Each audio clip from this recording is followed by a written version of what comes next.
Bonjour à tous et bienvenue. Comme annoncé par le gouvernement, la validité de la carte nationale d'identité, la CNI, établie en 2009, prend fin ce 31 décembre 2021. À 7 jours de cette date butoir, on fait le point de la situation dans Ça fait l'actualité. Voici les réactions des populations au micro de Guedro Achille. J'ai ma demande qui fait bientôt 1 an. Je n'ai pas encore reçu ma pièce d'identité. Donc je souhaiterais que la procédure de délivrance concernant les nouvelles CNI, surtout pour les nouvelles demandes, soit encore plus accélérée, puisque ça nous pénalise à divers points. Au niveau administratif, attestation d'identité, passer par là, c'est un peu trop compliqué. Bon, concernant la pièce d'identité, là, moi, je n'ai pas trouvé ça trop compliqué. J'ai payé les 5 000 francs au cyber, ils m'ont donné un reçu. Et puis, je suis partie. Et le gars m'a enrôlé. Et puis, ils m'ont donné une date. Mais ça n'a pas été trop compliqué pour moi, sincèrement. Peut-être au bout de 4 mois, on m'a appelé. On m'a donné un code. Et puis, je suis venue, j'ai donné le code. On m'a donné ma pièce aussi facilement.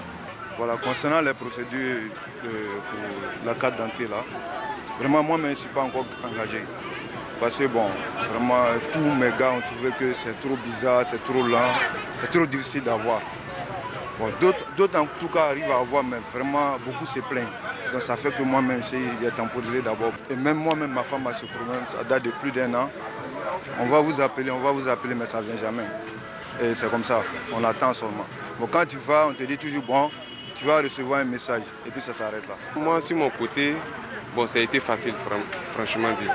Parce que quand j'ai fait, après, quelques mois après, je suis allé à la mairie et puis aller voir, parce qu'on dit forcément il faut avoir reçu le message ou bien ils vont t'appeler, tout ça là, tu vois, non. Voilà. Mais moi, je n'ai pas attendu tout cela. Voilà. 2 mois, 3 mois, je suis parti, effectivement, bon, j'ai reçu pour moi. Lancée en février 2020, l'opération d'identification pour la délivrance de la CNI biométrique a connu quelques difficultés. Mais actuellement, la principale préoccupation de l'Office national de l'état civil et de l'identification concerne les CNI établis en 2009, dont la validité prend fin ce 31 décembre 2021. Selon l'ONESI, sur la base de 6,5 millions de personnes visées. En lien avec l'opération de 2009, seulement 3,5 millions de personnes se sont fait enrôler et il reste à ce jour 400 000 cartes à retirer dans leurs locaux. Alors pour répondre à toutes vos interrogations sur la carte biométrique de manière générale et plus précisément celle établie en 2009, je reçois Monsieur Aka Georges Pierre, directeur des services aux populations. Bonjour. Bonjour madame. Et bienvenue. Merci madame. Alors docteur Aka, en Côte d'Ivoire, la durée de validité d'une carte nationale d'identité est de 10 ans. Toutefois, les cartes de 2009 n'ont pas expiré en 2019 et prendront fin, en tout cas la validité, ce 31 décembre 2021. Pour quelle raison ce délai exceptionnel? Alors, nous avons eu plusieurs prorogations qui ont été faites au cours du Conseil de gouvernement pour permettre aux populations de pouvoir s'enrôler. Donc, la dernière prorogation donne au 31 décembre 2021 à toutes les populations de pouvoir aller se faire enrôler pour leur carte. Donc ces cartes, on a bien compris, à partir du 31 décembre, donc à partir du 1er janvier 2022, ne seront plus utilisables. Les détenteurs de cette carte sont comme ceux qui n'ont pas de carte d'identité. Alors effectivement, pour ceux qui ont reçu leur carte en 2009, à partir du 1er janvier 2022, les cartes ne seront plus valides. Donc c'est pour ça que nous les encourageons à aller dans les centres que nous avons déployés sur l'étendue du territoire pour pouvoir se faire enrôler afin de recevoir leur récépissé. Alors quelles sont les conséquences immédiates et concrètes pour ceux qui ont cette carte de Bon, les conséquences sont multiples. Comme vous le savez, on fait plusieurs choses importantes avec les cartes. Tout ce qui est lié à la banque, aux documents administratifs et tout. Donc il y a, voilà. Donc dans toutes ces démarches du quotidien, il est nécessaire, voire indispensable d'avoir une pièce d'identité. Il est indispensable d'avoir une pièce d'identité. Maintenant, l'enrôlement, lui, ne cesse pas. Donc si j'ai une carte établie en 2009 et que je ne suis pas encore enrôlé, Est-ce que je peux le faire maintenant et je peux le faire aussi en 2022? Alors, l'opération a commencé, l'opération de masse a commencé le 17 février 2020. Et nous étions, et nous sommes toujours sur l'étendue du territoire. Nous avons déployé les équipes un peu partout. Et effectivement, au 31 décembre, l'opération ne s'arrête pas. C'est plutôt les cartes, la validité des cartes qui s'arrête au 31 décembre. Sinon, l'opération va toujours continuer jusqu'à un certain temps, peut-être pas à la même échelle, mais l'opération continuera. On va toujours accueillir les pétitionnaires dans les centres. Mais c'est sûr et certain, puisque vous nous dites qu'il y a eu quand même des prorogations pour les cartes de 2009, c'est sûr et certain pour que les téléspectateurs en prennent bien conscience, il n'y aura pas de prolongation de la validité de la carte. Jusqu'à date, nous n'avons pas reçu d'instructions contraires venant du gouvernement. D'accord. Pour que certains, voilà, pour pas que ça prête à confusion. Combien de personnes sont concernées? Quels sont les derniers chiffres dont vous disposez? Puisque nous, on a lu qu'il y avait 6,5 millions d'Ivoiriens qui étaient concernés. Oui. Ce sont des chiffres précis? Alors, effectivement, oui, on a autour de 6,5 millions d'Ivoiriens qui sont concernés par le renouvellement. À date, nous avons enrôlé autour de 3,9 millions personnes. Et on a 2,405 millions de cartes qui ont été produites. Et il y a 2 millions de personnes qui ont retiré leurs cartes. Et donc, il vous en reste près de 400. Il y a près de 400 000 qui se retrouvent dans les différents centres et qui attendent les mais comment comprendre que des gens qui ont fait toutes ces démarches, qui ne sont pas parfois simples, ne viennent pas récupérer leurs cartes, excepté ceux qui sont décédés ou ont quitté le territoire national? Comment comprendre que 400 000 Ivoiriens, ayant effectué toutes les démarches, ont des cartes qui ont été établies et qui ne sont pas encore allés les chercher? Alors, nous avons essayé de faire un petit sondage à notre niveau en appelant quelques pétitionnaires. Bon, il y a certains qui attendent parce qu'ils se disent que ils ont le temps de venir récupérer leurs cartes. C'est vrai qu'il y en a qui disent qu'ils n'ont pas reçu de message, mais nous les encourageons à venir même dans les centres pour retirer leurs cartes. Nous les appelons même, nous les envoyons des SMS pour qu'ils viennent récupérer leurs cartes. Alors, pour qu'on comprenne bien comment ça se passe. Okay. Quand je veux me faire enrôler, je me rends dans un des centres, c'est ça? C'est ça. De l'ONESI. Oui. Vous êtes aussi associé avec d'autres institutions comme les commissariats de police. Exactement. Déjà, l'enrôlement est-il gratuit? Oui, l'enrôlement est gratuit. C'est le timbre. Puisque pour se faire enrôler, il faut acheter un timbre. Qui coûte combien? 5 000 francs. Donc, je paye 5 000 francs de timbre. Oui. Et après, je suis contacté par votre institution pour venir récupérer ma carte? Non. Quand vous payez les 5 000 francs de thème, dépendamment de ce que vous devez faire, parce qu'il faut comprendre qu'il y a le renouvellement, il y a la nouvelle demande. Si c'est pour un renouvellement, vous venez avec le titre qui est expiré, c'est-à-dire la carte de 2009, et soit une fiche d'identification. Vous pouvez venir avec tous ces éléments-là et venir faire l'enrôlement. Maintenant, si ça concerne les nouvelles demandes, vous venez avec un certificat de nationalité datant de moins de 2 ans, et un extrait de naissance qui date de moins de 2 ans, plus le timbre, pour pouvoir faire l'enrôlement. Et là, quand vous finissez l'enrôlement, on vous remet un récépissé, et vous attendez le délai, qui est le délai contractuel entre l'ONESI et le pétitionnaire, est de 45 jours. Et au bout de 45 jours, ou bien avant, vous êtes contacté. Ce délai, il est valable aussi pour le renouvellement que pour... Oui.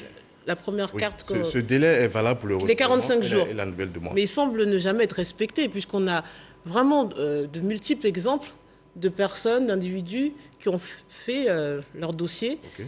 Et un an après, pas de contact de la part de vos services, pas de SMS. Certains même se sont déplacés. On leur a dit de revenir quand ils auront le SMS. Qu'est-ce qui se passe? Qu'est-ce qui fait qu'il y a autant de difficultés et ce délai est aussi long pour les cartes? Déjà, je vais juste réagir sur le fait que des personnes se déplacent dans les centres et on leur a dit de revenir. L'instruction a été donnée par la direction générale de recevoir tous ceux qui viennent. Tous ceux qui viennent... Avec ou sans SMS? Avec ou sans SMS. D'accord. Vous pouvez venir vous enquérir du statut de votre carte pour voir l'état d'avancement de votre carte. Donc, les gens peuvent venir dans les centres pour savoir en fait, ce qui se passe. Maintenant, pour les personnes qui ont un retard dans les délais, alors, c'est dû à plusieurs éléments. Pour tout ce qui concerne, par exemple, le renouvellement, alors, il se trouve qu'il y a des personnes qui ont des corrections à faire. Parce que vous savez, quand on a commencé cet enrôlement-là pour un projet de cette envergure, nous avons vu sur le terrain qu'il y a eu des petites fautes comme des erreurs au niveau de la photo et des erreurs au niveau des renseignements qui ont été pris, qui ont été collectés. Donc quand c'est comme ça, les équipes au fait, de validation prennent le temps de regarder et quand il y a des corrections qui sont faites, nous envoyons des messages à ces personnes-là qui sont concernées par les corrections et maintenant ces personnes-là doivent venir vers les centres pour pouvoir faire la correction. Ça peut être une reprise de photos comme j'ai mentionné tout à l'heure. Maintenant, concernant les nouvelles demandes. Alors, pour les nouvelles demandes, vous savez, une demande de titre ne garantit pas un titre. Ce n'est pas parce qu'on a fait une demande de titre qu'on a absolument le titre. Pour les nouvelles demandes, alors il faut, puisqu'on prend l'extrait de naissance et le certificat de nationalité, au niveau de l'ONESI, nous devons retourner ces différents documents-là dans les différentes juridictions qui les ont établis. Donc, vous savez que pour le certificat de nationalité, si par exemple quelqu'un est né à Tengrela, on a plusieurs personnes peut-être qui sont nées à Tengrela, nous emmenons tous ces dossiers-là dans la juridiction concernée et quand la juridiction termine de Tengrela, elle nous ramène avec les éléments. On comprend bien que le processus est assez long, mais pourquoi donner un délai de 45 jours si vous savez que vous avez des difficultés qui vont vous empêcher de le respecter?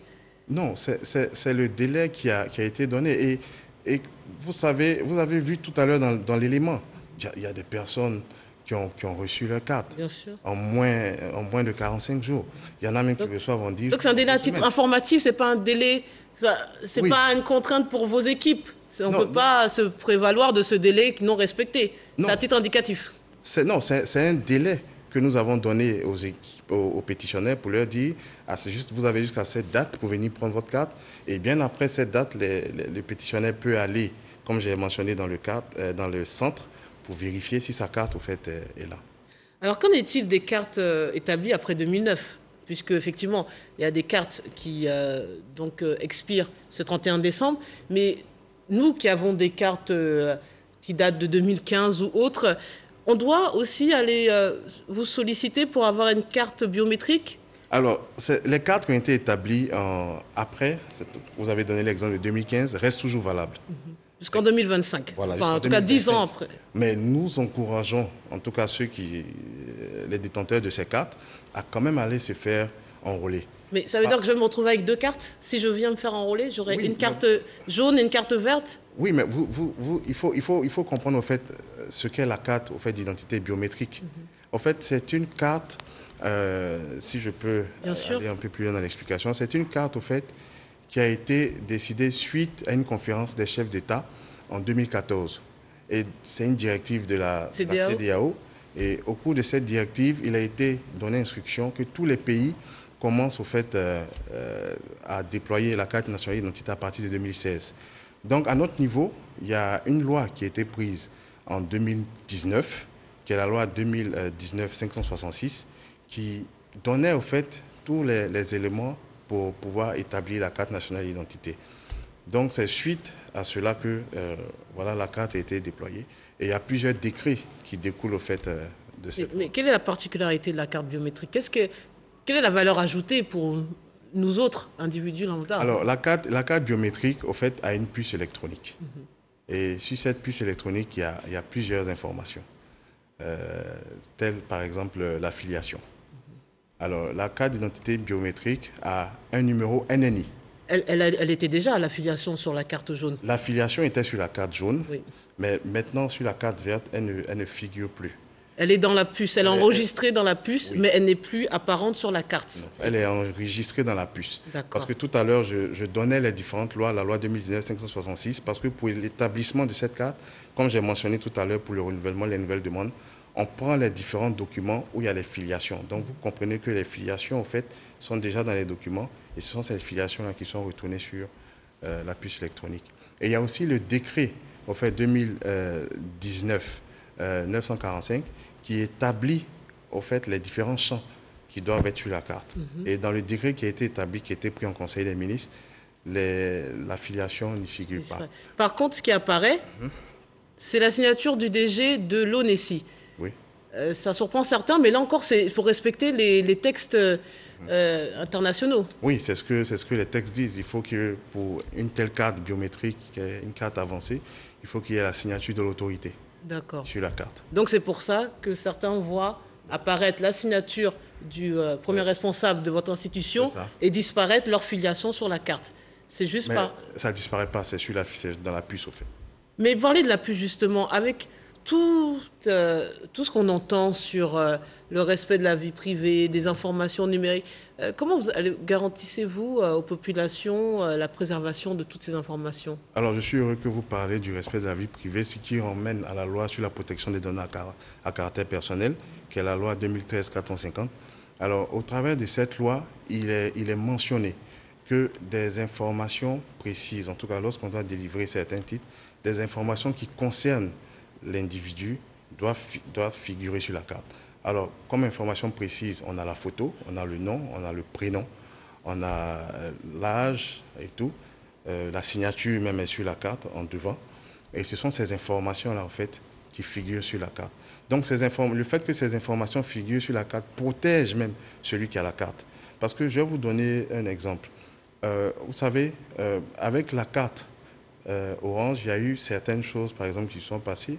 Il y a des personnes qui ont pu photocopier, par exemple, les éléments avec les filiations. Et ils ont pu faire certaines opérations puisqu'il y avait la filiation qui était dessus. Avec la nouvelle carte, au fait, la filiation n'y est pas. Elle est sur la puce électronique. C'est un élément, en fait, de protection pour les détenteurs. Parce qu'aujourd'hui, quand vous allez vous rendre dans les différentes institutions pour utiliser la carte, ils auront des terminaux de vérification pour l'information. Et lorsque vous allez donner la carte, c'est eux qui seront capables de voir la filiation. Et ils vont pouvoir vous demander quel est le nom de votre père et mère et vous allez pouvoir répondre. Voilà.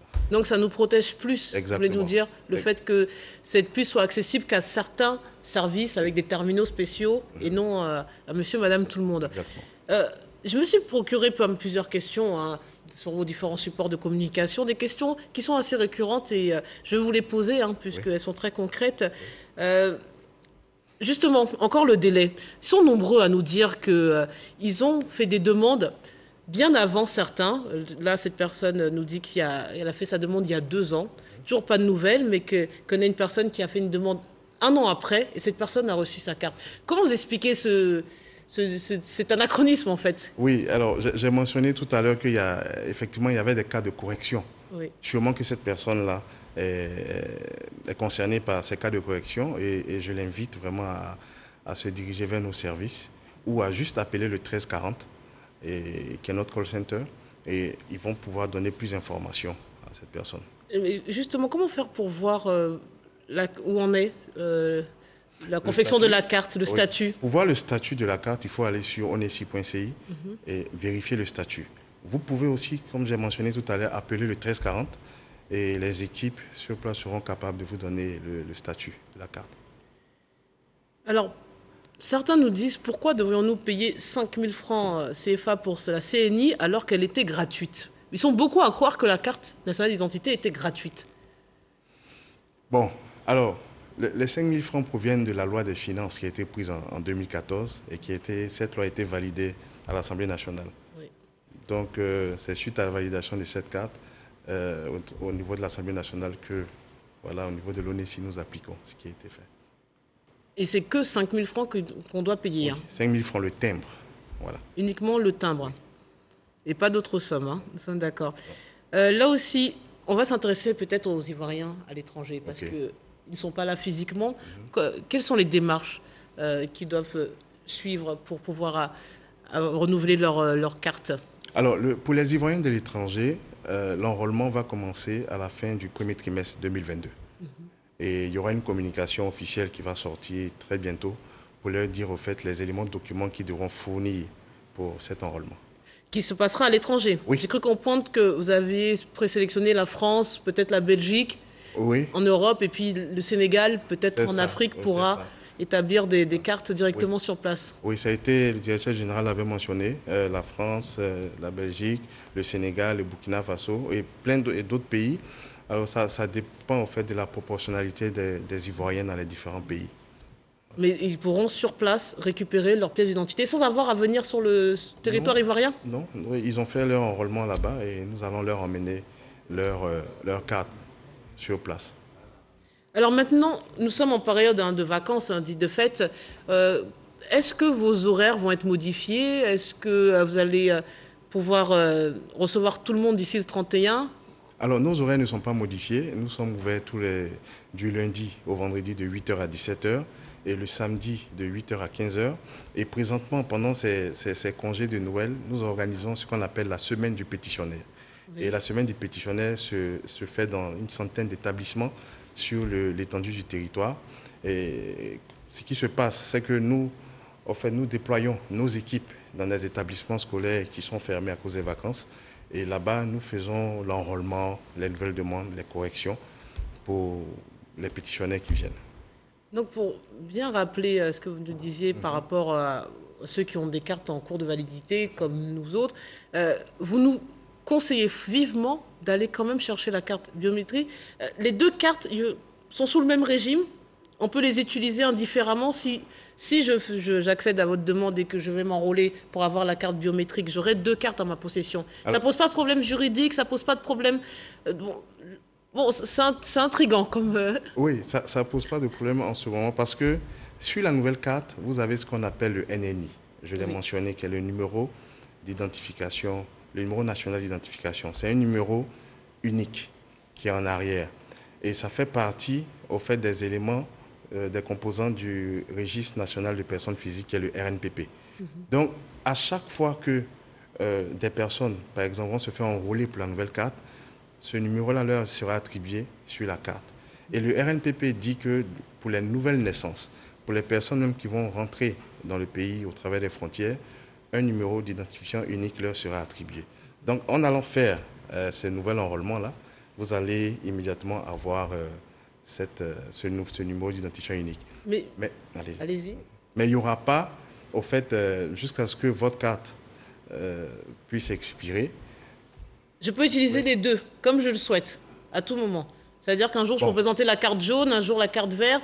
Je peux les... Enfin, pourquoi vous ne nous obligez pas, pourquoi vous ne les récupérez pas pour les détruire, finalement, les cartes, les précédentes cartes, même si elles sont encore valides? Pourquoi vous ne les détruisez pas?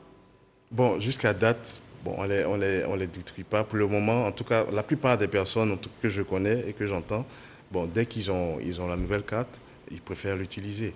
Et l'autre, il la garde? Oui, il la garde, parce qu'il trouve la carte plus jolie. Mais sachant que les deux sont sous le même régime juridique, il n'y a pas de différenciation par les institutions, que ce soit la carte verte ou la carte jaune. Il y a une différence même au niveau du système qui est utilisé, parce que j'ai mentionné que c'est une carte biométrique avec une puce, mais dans les différentes composantes, il y aura des services électroniques qui vont venir avec cette carte. Et il faut mentionner que le numéro d'identifiant unique dont j'ai parlé tout à l'heure va se retrouver à la longue sur les différents documents d'extrait de naissance, sur les certificats de nationalité, parce que c'est une obligation qui provient au fait du décret 2019-461 qui dit que le NNI doit se retrouver au fait sur les différents documents administratifs publics. C'est pourquoi lutter contre la fraude, entre autres, ou c'est pourquoi rationaliser un peu notre société entre autres. Aussi. C'est pour toutes ces raisons. Alors pour finir, un appel encore à lancer à tous ces retardataires qui ne sont pas encore enrôlés ou qui ne sont pas venus chercher leurs cartes, qui sont dans vos établissements. Qu'est-ce que vous souhaitez leur dire? Nous souhaitons leur dire que nous les attendons. Vous savez, l'ONESI a déployé une capacité opérationnelle de 2 millions de personnes à enrôler par mois depuis pratiquement le 17 février 2020. Donc depuis le 17 février 2020, nous pouvons accueillir plus de 2 millions de personnes. Ça, c'était le minimum pour les enrôlements. Et nous voulons dire que nous les attendons. Et nous avons déployé aussi des équipes mobiles. Vous savez, l'année dernière, on était parti dans les institutions, dans les églises, dans les mosquées. Nous continuons toujours. Par exemple, ce dimanche, nous partons à Bobo, à l'église... je peux le dire. Allez-y. Nous partons à Bobo, par exemple, à l'église Saint-Marc et à l'église Saint-Joseph-Époux pour pouvoir faire des enrôlements. Et nous accueillons là-bas des pétitionnaires. Donc c'est pour dire simplement que nous avons, les équipes les attendent, nous avons déployé plusieurs personnes sur le terrain. Nous entendons aussi souvent certaines réclamations. Oui. Comme par exemple, on nous dit qu'il n'y a pas de personnes dans les centres. Nous faisons tout pour déplacer certaines personnes. Et là même, on a eu, il y a 3 jours, notre opérateur technique qui a offert un bus à l'ONESI. Et au travers de ce bus, nous allons pouvoir, en Côte d'Ivoire, à Abidjan par exemple, déplacer plusieurs équipes de renfort dans les centres. Donc on rappelle, tous ceux qui ont une carte établie en 2009 doivent prendre conscience que le 1er janvier 2022, elle ne sera plus valable sur la totalité du territoire national et encore, a fortiori, encore plus à l'étranger, mais l'enrôlement se poursuit. On peut venir le 2, le 3, le 4, ainsi de suite. Les centres ne seront pas fermés, donc nous les encourageons à venir. Mais entre-temps, comment ils vont faire s'ils n'ont pas de documents? Non, mais là, bon, au moins nous les encourageons à venir pour avoir leur récépissé. Et s'ils n'ont pas de documents, comme cela a été dit au Conseil des ministres par le porte-parole du gouvernement, l'ONESI a fait des attestations d'identité qui pourront les aider à pouvoir vaquer à leurs occupations. C'est bien compris. Donc, chers retardataires, on vous attend, du moins l'ONESI vous attend dans ces différents centres. Merci aux équipes techniques, à la réalisation Sophie Brou, rédacteur en chef Fofana Lassiné. Bonne fête à tous.